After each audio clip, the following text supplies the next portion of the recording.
Today, we're diving deep into one of history's most incredible stories of resistance, a tale of courage so profound it has echoed through millennia. We're talking about the epic siege of Numancia. Picture this, it's the 2nd century BC. The mighty Roman Republic is expanding its iron grip across the Iberian Peninsula, what we now know as Spain and Portugal. Legion after legion, they conquered tribes and cities. But there was one place, one small fortified town, that refused to bow. This was Numancia, home to the Celtiberian Aravaci people. For nearly 20 years, this small community defied the most powerful military machine the world had ever seen. The story of Numancia isn't just one battle. It's a saga of relentless defiance. The Romans, used to swift victories, were utterly baffled. They sent their best generals, men like Quintus Fulvius Nobilior, and time and again they were humiliated. The Numantians, though vastly outnumbered and out-equipped, were masters of their rugged terrain and experts in guerrilla warfare. They'd lure Roman legions into ambushes, strike quickly, and vanish back into the hills. Imagine the frustration in Rome. Reports kept coming back of defeats and stalemates against what they considered a small band of barbarians. One of the most famous episodes came in 153 BC. A Roman army of nearly 30,000 soldiers under Nobilior was decisively beaten. It was a disaster for Rome's prestige. They even lost war elephants in the chaos. A few years later, in 137 BC, another Roman general, Gaius Hostilius Mancinus, found his entire army of 20,000 men trapped and surrounded by just a few thousand Numantian warriors. To avoid total annihilation, Mancinus was forced to sign a humiliating peace treaty, a treaty the Roman Senate later refused to ratify. They were so embarrassed they even sent Mancinus back to the Numantians, stripped of his command and his Roman citizenship as a sign of their dishonor. The Numantians weren't just fighting with swords and spears. They were fighting with an unbreakable spirit. Their city wasn't a grand fortress like Carthage or Jerusalem. It was a hill fort, strategically placed, but its true strength came from the unity and determination of its people.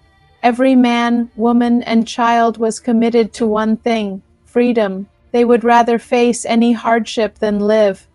Under Roman rule, this defiance drove the Romans to their breaking point. The Numantian War became a stain on their military honor, so they decided to end it once and for all. They called upon their greatest military mind, the man who had destroyed Carthage just a few years earlier, Scipio Aemilianus Africanus. When Scipio arrived in Spain in 134 BC, he didn't find a disciplined Roman army. He found a demoralized, lazy, and corrupt force. The soldiers had grown soft, more interested in looting and leisure than fighting. Scipio's first task wasn't to attack Numancia, but to rebuild his own army. He kicked out the merchants, fortune-tellers, and camp followers. He enforced brutal discipline, forcing his soldiers on long marches with heavy packs, making them dig trenches and build fortifications. He retrained them from the ground up, turning them back into the hardened legionaries Rome was famous for. He famously said, "I will be the doctor to this sick army." Once his army was ready, Scipio implemented a ruthless and brilliant strategy. He knew a direct assault on Numancia would be costly and might even fail. The Numantians were too good at close quarters fighting on their home ground. So instead of fighting them, he decided to starve them. He brought a massive force, some estimates say up to 60,000 men, to besiege a city of only a few thousand inhabitants. Scipio's plan was methodical and terrifying. He ordered the construction of a massive line of circumvallation, a wall of siege works encircling the entire city. This wasn't just a simple wall. It was a 9-kilometer-long system of ditches, palisades, and watchtowers, manned day and night. 7 forts were built along the line. He even dammed the nearby Douro River, using sharpened stakes and blades to prevent anyone from swimming in or out or receiving supplies by boat. Numancia was completely and utterly sealed off from the outside world. There would be no escape. There would be no help. Inside the walls, the situation grew desperate. The proud Numantians watched as this iron ring closed around them. Days turned into weeks, and weeks into months. Food supplies dwindled. They ate their animals, then their leather goods. The historical accounts, though written by their Roman enemies, paint a grim picture.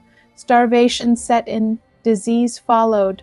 The once fierce warriors grew weak, their children crying from hunger.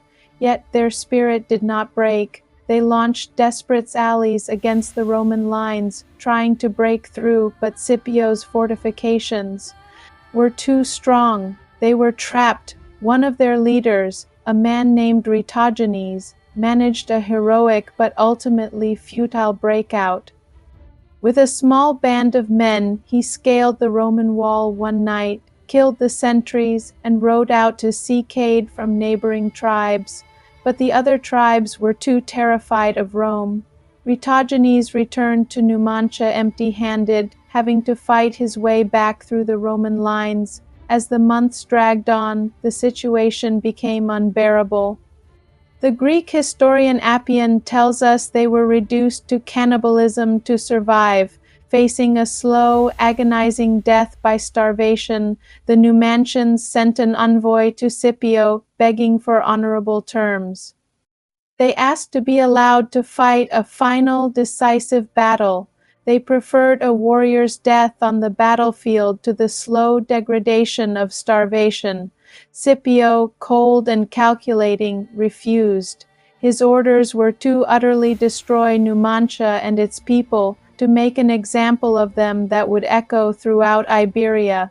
There would be no glorious final battle. There would be no mercy. He simply demanded their unconditional surrender. Faced with this final, crushing rejection, the people of Numancia made a choice that has cemented their place in history. They would not become Roman slaves. They would not allow their conquerors the satisfaction of parading them through the streets of Rome in a triumph.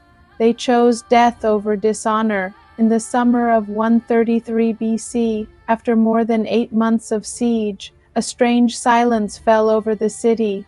Scipio, sensing the end was near, advanced. His troops, what they found inside was a scene of utter devastation. The Numantians, in a final act of collective defiance, had destroyed their own city. They set their homes and possessions on fire.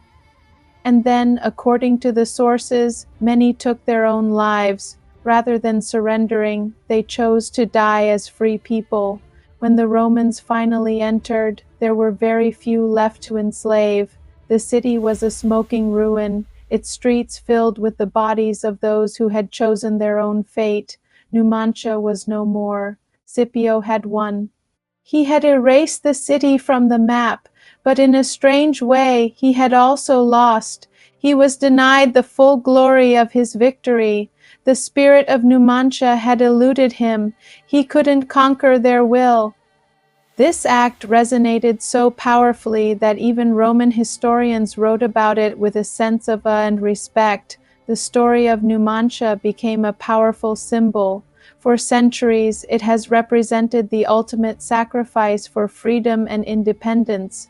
In Spain, defensa numantina, a Numantian defense, is a common phrase meaning a desperate, last-ditch, do-or-die resistance against overwhelming odds. The famous author Cervantes, who wrote Don Quixote, even wrote a play about it called The Siege of Numancia. It's a story that reminds us that history isn't just about emperors and generals. It's also about ordinary people who, when faced with impossible circumstances, can display extraordinary courage. The people of Numancia lost their city, their homes, and their lives, but they never lost their dignity. They chose their own end on their own terms, and in doing so, they achieved a kind of immortality. Their story serves as a timeless testament to the enduring power of the human spirit in the face of tyranny. Thanks so much for watching. What do you think of this incredible story? Let me know down in the comments. If you enjoyed this journey into the past, please hit that like button and subscribe for more epic tales from history. See you in the next one.